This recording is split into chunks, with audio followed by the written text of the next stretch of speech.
Good morning. Welcome to the Daily Race. I'm not sure what's going on here. Obviously, I put my phone in there wrong and recorded it wrong there. So I guess being out of it for a week, I've got everything all mixed up here. So I guess I'm just going to hold my phone here this morning and get it right tomorrow. But it seems like every time you do something different, come back and Facebook has changed something. But here's what I love.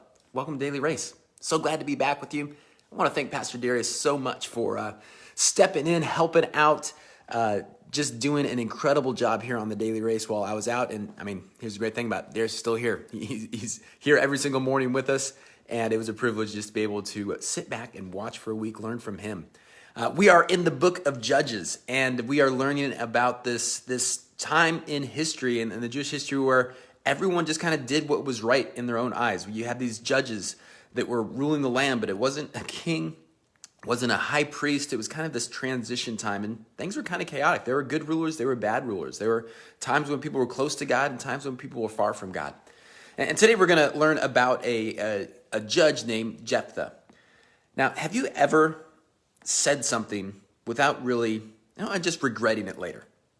I'm sure you probably don't have to think back very far to think of a time. I know within this last week, I've said things that I've regretted. Or maybe even more than just said something, committed to something.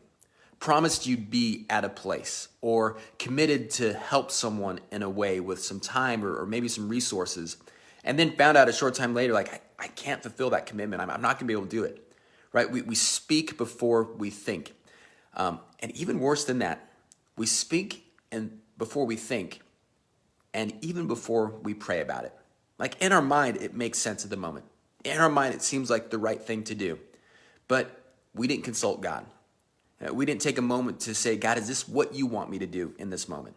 Today, we're going to look at a passage here in Judges chapter 11, where Jephthah makes a huge commitment that he certainly doesn't think through, definitely doesn't pray through. Jephthah, we're introduced to him in Judges chapter 11, and he comes from a rough background.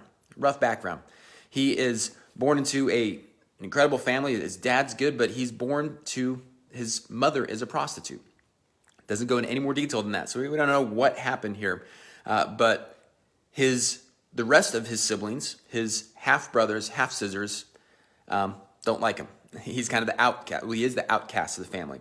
They don't want him to be part of the inheritance. When their father dies, they're like, you're just a half-brother. Your mom is not our mom, so get out of here. Like go. You're not part of our family. He faced that rejection early on in life. I can't imagine the chip that would put on his shoulder. Can't imagine what that would do to him. So he heads out and goes, and it says that while he's out, he kind of pulls together a band of a bunch of other outcasts and people that have been kind of put aside. Well, tough times come. And the Ammonites, this ethnic group in the region, are now up against Israel and fighting his clan there. And they want their land back that Israel has taken.